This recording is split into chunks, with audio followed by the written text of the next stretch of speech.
Good morning વિદ્યાર્થી મિત્રો. ધોરણ 9 વિષય વિજ્ઞાન ચેપ્ટર 8 ગતિ. આગળના વિડીયોમાં આપણે ગતિનું આલેખ્ય નિરૂપણ શીખ્યા. પરીક્ષા લક્ષી છે તે પ્રશ્નોની ચર્ચા પણ આપણે કરી ગયા. હવે આજે આપણે આલેખ્ય રીત વડે ગતિના સમીકરણો જે આપણા પાઠ્યપુસ્તકમાં આપ્યા છે એની જ હું વાત કરીશ. વેગ અને સમયનો સંબંધ દર્શાવતું સમીકરણ, સ્થાન અને સમય વચ્ચેનો સંબંધ દર્શાવતું સમીકરણ, તેમજ અન્ય આપણને આપ્યું છે. તો વેગ સમયનો સંબંધ દર્શાવતું સમીકરણ આપણે પ્રથમ જોઈશું v = u + at. ત્યારબાદ આપણે જોઈશું s = ut + 1/2 at² અને 2as = v² - u². 3 માર્કમાં પ્રશ્ન પૂછાય છે. દર વર્ષે આ સંબંધ દર્શાવતા સમીકરણમાંથી કોઈ પણ એક પ્રશ્ન પરીક્ષામાં પૂછાય છે, માટે પ્રશ્ન પરીક્ષા લક્ષી છે. દરેકે નોટબુકમાં સમીકરણ લખવાનું ફરજિયાત છે. તો સૌપ્રથમ આપણે જોઈએ, અહીં આપણને વેગ વિરુદ્ધ સમયનો આલેખ દર્શાવ્યો છે.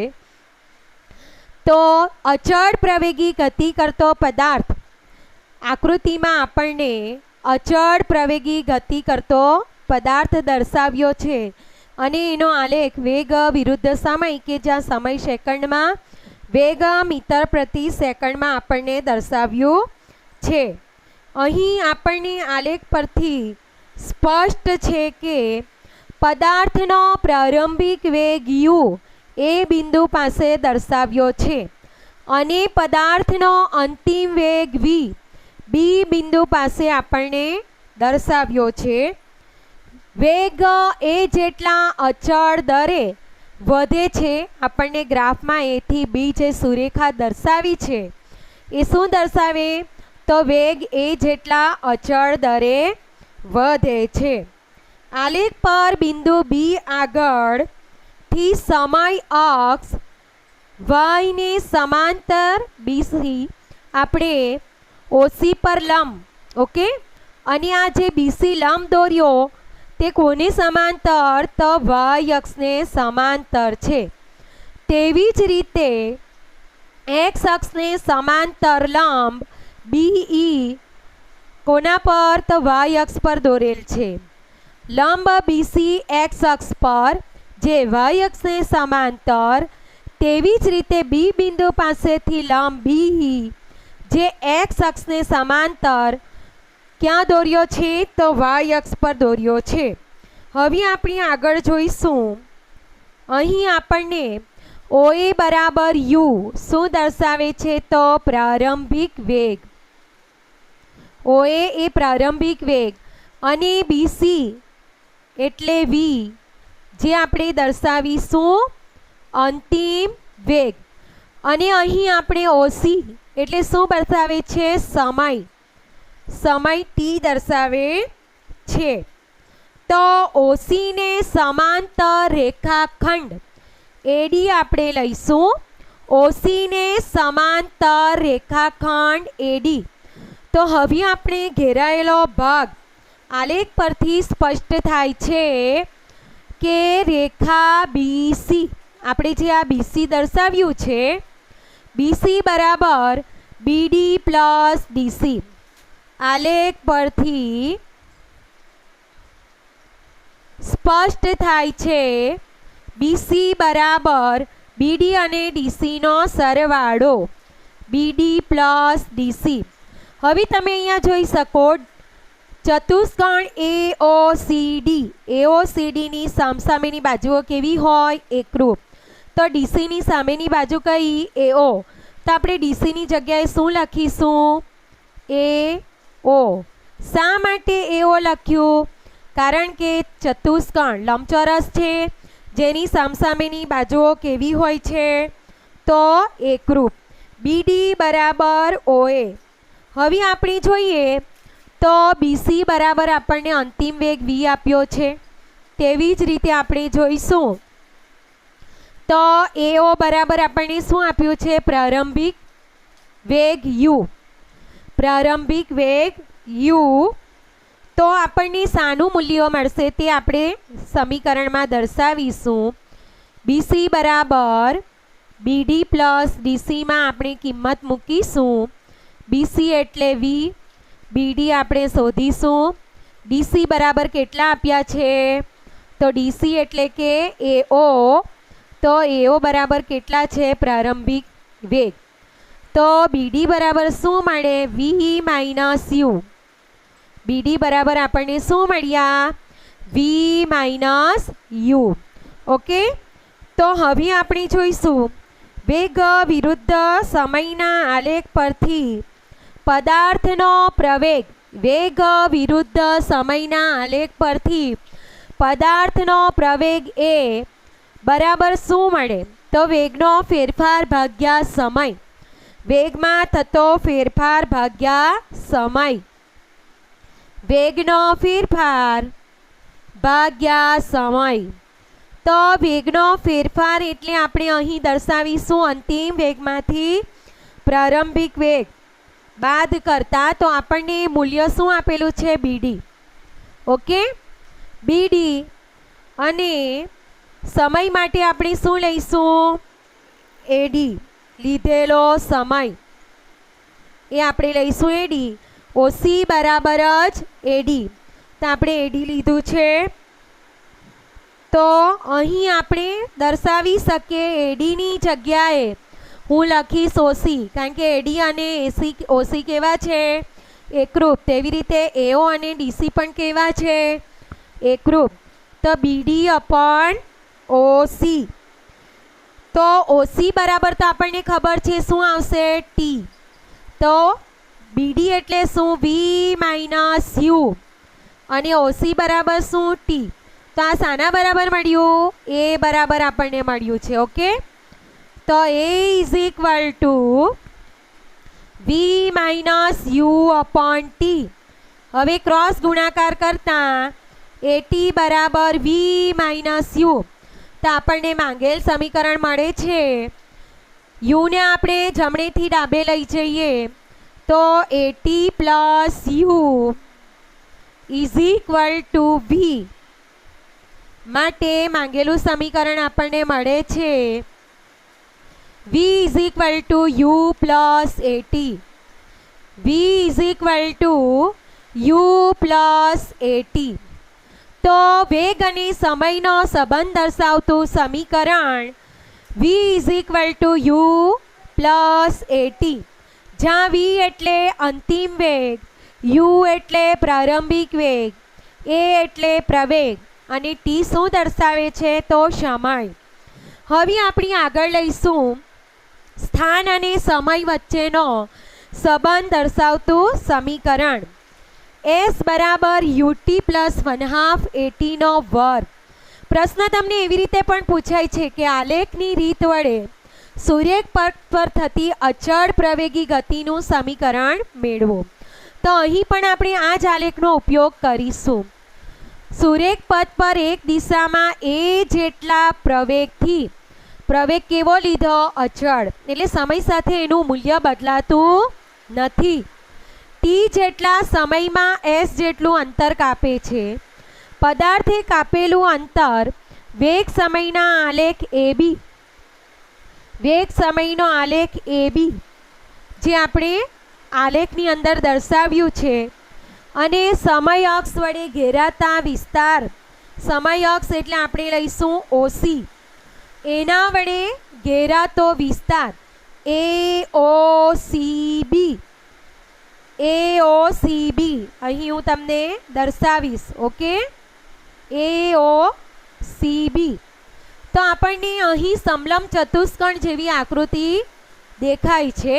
સમલંબ ચતુષ્કોણ ABCD નું ક્ષેત્રફળ તો ભૂમિતિમાં આપણે શીખી આવેલા બે સમાંતર બાજુનો સરવાળો ભાગ્યા 2 વત્તા લંબ અંતર.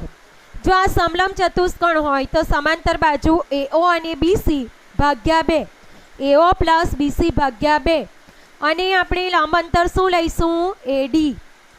અથવા તો તમે આ લંબચોરસ AOCD લઈ લો અને ત્રિકોણ લઈ લો. એમ બે આકૃતિને વિભાજિત કરો તો લંબાઈ ગુણ્યા પહોળાઈ એટલે AO ઇન્ટુ OC, અને શું મળશે? 1/2 AD ઇન્ટુ BD. તો તમે કોઈ પણ સૂત્રનો ઉપયોગ કરી શકો. તો અહીં આપણે દર્શાવીશું, જુઓ, સમલંબ ચતુષ્કોણ ABCDનું ક્ષેત્રફળ બરાબર OA પ્લસ OC. શાના આધારે લખ્યું? તો અહીં દર્શાવીશ ચતુષ્કોણ AOCDનું ક્ષેત્રફળ વત્તા ત્રિકોણ ADBનું ક્ષેત્રફળ. આ બેનો સરવાળો લેવાનો છે. OA plus OC plus 1/2 AD ગુણ્યા BD. ઓકે, તમે આ રીતે પણ લખી શકશો સમીકરણ. હવે સમલંબ ચતુષ્કોણનું ક્ષેત્રફળ આપણે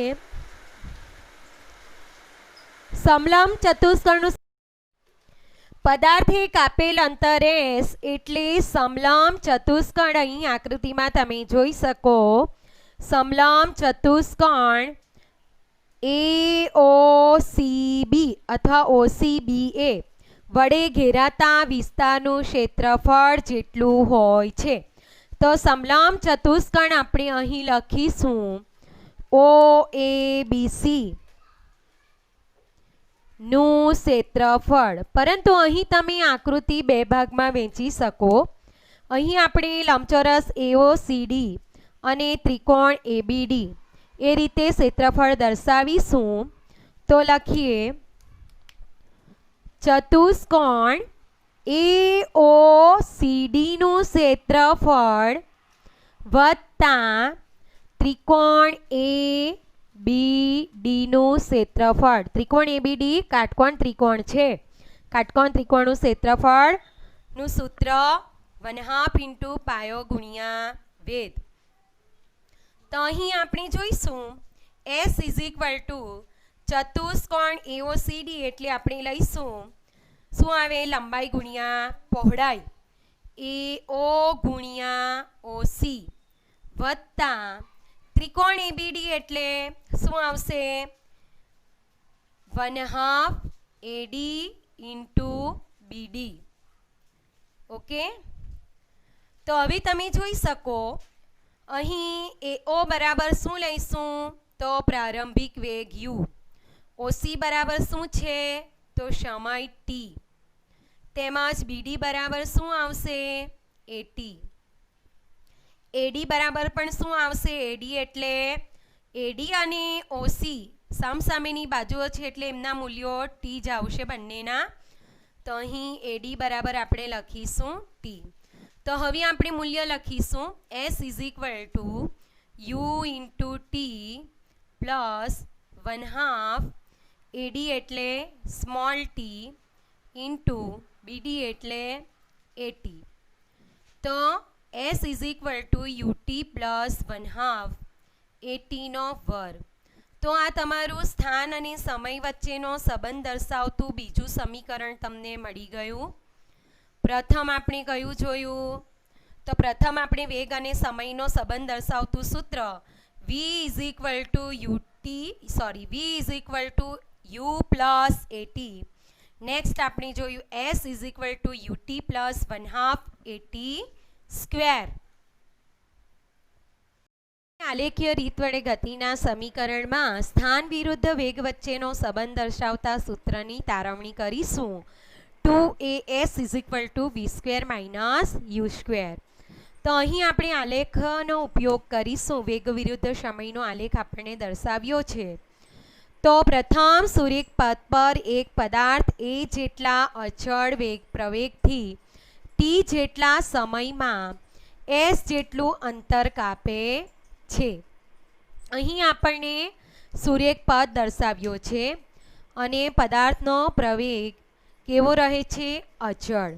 T જેટલા સમયમાં પદાર્થનો પ્રવેગ અચળ ત્યારે S જેટલું અંતર કાપે છે. પદાર્થે કાપેલ અંતર વેગ સમયના આલેખ AB અને સમય અક્ષ વડે ઘેરાયેલા ભાગ. સમય અક્ષ આપણે કઈ લીધી છે? X અક્ષ. X અક્ષ ઉપર આપણે સમય અક્ષ અને Y અક્ષ પર આપણે વેગ લીધો છે. તો તો OABCના ક્ષેત્રફળ જેટલું હોય છે. એનો અર્થ એમ કે પદાર્થિક આપેલ અંતર S બરાબર OABCનું ક્ષેત્રફળ અથવા તો AOCBનું ક્ષેત્રફળ. ઓકે, તો અહીં AOCBનો આકાર આપણે જોઈશું ચતુષ્કોણ. તો કેવો દર્શાવે? સમલંબ ચતુષ્કોણ. તો ભૂમિતિમાં આપણે શીખી આવેલા સમલંબ ચતુષ્કોણનું ક્ષેત્રફળ શું આવે? તો 1/2 ઇન્ટુ લંબ અંતર ગુણ્યા 2 સમાંતર બાજુનો સરવાળો. તો અહીં સમાંતર બાજુઓ કઈ? AO અને BC સમાંતર બાજુઓ છે. લંબ અંતર અહીં આવશે AD અને OC. હવે આપણે જો આ ચતુષ્કોણ ADCOની વાત કરીએ તો સામસામેની બાજુઓ કેવી આવે? એકરૂપ. એનો અર્થ એમ થાય કે AD અને OC કેવા છે? એકરૂપ. તો હવે આપણે સૂત્ર લખીશું AO પ્લસ BC ગુણ્યા OC. AD પણ લખાય, OC પણ લખાય, બંનેનું મૂલ્ય સરખું જ છે. ભાગ્યા આપણે શું લખવાના? 2. તો આપણને સૂત્ર મળે છે S AO plus BC into OC. હવે આપણે અહીં જોઈશું AO બરાબર પ્રારંભિક વેગ U, BC બરાબર અંતિમ વેગ V અને OC બરાબર સમય T. તો હવે આપણે મૂલ્ય મૂકીશું S બરાબર U plus V in the bracket into T upon 2. હવે મિત્રો આપણે વેગ સમયનો સંબંધ દર્શાવતું સૂત્ર શીખી ગયા, જેમાં આપણે સૂત્ર તારવેલું V U પ્લસ AT. હવે આ જે સૂત્ર છે એમાંથી આપણે ટીની કિંમત મેળવીશું. યુને આપણે ડાબી તરફ લઈ જઈએ. હવે આપણે V માઇનસ યુના છેદમાં એને લઈ જઈશું તો આપણને ટીનું મૂલ્ય મળશે V minus you upon A. તો આ આપેલ સમીકરણમાં હું હવે શાની કિંમત મૂકીશ? ટીની. V minus you upon A અને અહીં તમને 2 આપેલા જ છે છેદમાં. જરાક હું ક્રમ ફેરવીશ. V plus you into V minus you. સરવાળા માટે ક્રમનો નિયમ સાચો. તમે U પ્લસ V લખો કે V પ્લસ યુ લખો. મિત્રો હવે આ આપણે શીખી આવ્યા છે A plus B into A minus B હોય તો A² માઇનસ B². તો એના આધારે જ આપણે લખીશું V plus you into V minus you V² minus U² upon 2A. માટે ક્રોસ ગુણાકાર કરતાં 2AS is equal to V² minus U². તો મિત્રો અહીં આપણને માંગેલ સૂત્ર મળી ગયું. તો ગતિના આપણે 3 સમીકરણો મેળવ્યા, જે અહીં હું દર્શાવીશ. પ્રથમ આપણે મેળવેલું V is equal to U plus AT. S is equal to આપણે અન્ય સમીકરણ મેળવેલું UT પ્લસ 1/2 AT નો વર્ગ. ઓકે, હવે આપણે જે લાસ્ટમાં મેળવ્યું એમાં જો ક્યારેક પ્રારંભિક વેગ યુનું મૂલ્ય જો 0 હોય તો આપણને સમીકરણ શું મળે? તો આપણને સમીકરણ મળશે 2AS is equal to V². S is equal to V² upon 2A. એનો અર્થ એમ થાય S પ્રપોર્શનલ ટુ V². જો V આપણને 0 આપ્યો હોય તો શું મળશે? 2AS is equal to minus U². તો S is equal to minus U² upon 2A. S proportional two minus U². તો સેમ રીતે આપણે જોઈશું પ્રથમ સમીકરણમાં જો યુની કિંમત 0 હોય તો V બરાબર AT મળે. તેવી જ રીતે S is equal to UT plus 1/2 AT ના વર્ગમાં પણ જો યુની વેલ્યુ 0 હોય તો S બરાબર 1/2 AT નો વર્ગ આપણને મળે. મિત્રો આ સમીકરણ ખૂબ અગત્યના છે, પરીક્ષાલક્ષી છે, તો તમારે બધાએ નોટબુકમાં ગણતરી સાથે લખવાના રહેશે. આપણે નિયમિત વર્તુળમય ગતિનો અભ્યાસ કરીશું. તો મિત્રો આપણે પાઠની શરૂઆતમાં જ જણાવ્યું હતું ગતિના વિવિધ પ્રકારો આવે છે. સુરેખ પથ પર થતી ગતિ, વર્તુળમય ગતિ, ચાક ગતિ, કંપિત ગતિ અથવા તો દોલિત ગતિ. તો હવે આપણે જોઈશું વર્તુળમય ગતિ. આપણા પાઠ્યપુસ્તકમાં એથ્લેટ્સ એટલે કે રમતવીરનું એક ઉદાહરણ આપ્યું છે જે દોડવીર છે, જેના માટે આપણને ગતિપથ લંબચોરસ દર્શાવ્યો છે, ષટકોણ, અષ્ટકોણ, એમ સ્ટેપ બાય સ્ટેપ લંબચોરસથી ષટકોણ, ષટકોણ પરથી અષ્ટકોણ અને અષ્ટકોણ પરથી રમતવીરનો ગતિનો માર્ગ આપણને આપણને વર્તુળમય ગતિ માર્ગ પર દર્શાવ્યો છે. એટલે કઈ રીતે વર્તુળમય ગતિ તે દર્શાવ્યું છે. પ્રથમ તો નિયમિત વર્તુળમય ગતિ એટલે શું તેની વ્યાખ્યા જોઈએ. જો કોઈ પદાર્થ અચળ ઝડપે વર્તુળાકાર પથ પર ગતિ કરતો હોય તો તે પદાર્થ નિયમિત વર્તુળમય ગતિ કરે છે એમ કહેવાય. અચળ ઝડપે અને એનો પથનો માર્ગનો આકાર કેવો છે તો વર્તુળાકાર, માટે એને કહેવાય નિયમિત વર્તુળમય ગતિ. તો આપણા પાઠ્યપુસ્તકમાં આપણને આપ્યું જ છે, તો તમે જોઈ શકો આકૃતિ. લંબચોરસ આપણને ABCD આપી છે, જેમાં ગતિપથ કેવો છે લંબચોરસ. લંબચોરસ એટલે 4 ખૂણા. તો તમે જોશો કે એથ્લેટ્સ ગતિપથની ઉપર જ્યારે સીધો ભાગ આપણે જોઈશું AB, BC, CD, DA પર એક સમાન વેગથી અચળ ઝડપે ગતિ કરી રહ્યો છે અને તે પોતાનો ગતિપથ પર જ રાખવા માટે ખૂણાઓ પાસે પોતાની ગતિની દિશા ઝડપથી બદલે છે. એક ચક્કર પૂરું કરવા માટે તેણે કેટલી વાર પોતાની ગતિની દિશા બદલવી પડશે તો અહીં ચતુષ્કોણ છે એટલે 4 વાર. તેવી રીતે અન્ય આકૃતિ આપણને આપી છે ષટકોણની. ષટકોણ એટલે 6 ખૂણા, માટે અહીં એથ્લેટ્સ 6 વાર પોતાની ગતિની દિશા બદલશે કારણ કે 6 ખૂણા પાસેથી એ પસાર થશે. તેવી રીતે અષ્ટકોણની આકૃતિ આપી છે. તો અષ્ટકોણ એટલે 8 ખૂણા. તો અહીં એથ્લેટ્સ કેટલી વાર પોતાની ગતિની દિશા બદલશે તો આપણે 8 વાર ચક્કર મારશે, 8 વાર પોતાની ગતિની દિશા બદલશે. તો આપણે બતાવીશું કે જ્યારે એથ્લેટ્સ વર્તુળાકાર પથ પર દોડતો એથ્લેટ્સ, અહીં આપણે જે વાત કરી રહ્યા છે અષ્ટકોણની, તો એથ્લેટ પોતાની ગતિની દિશામાં કરવો પડતો ફેરફાર પણ વધે છે. તેમજ આપણે જો હવે ષટકોણ અષ્ટકોણની જગ્યાએ શું લઈએ, અનંત સંખ્યામાં ગતિપથની બાજુઓ ધરાવતો આપણે ગતિપથ લઈએ.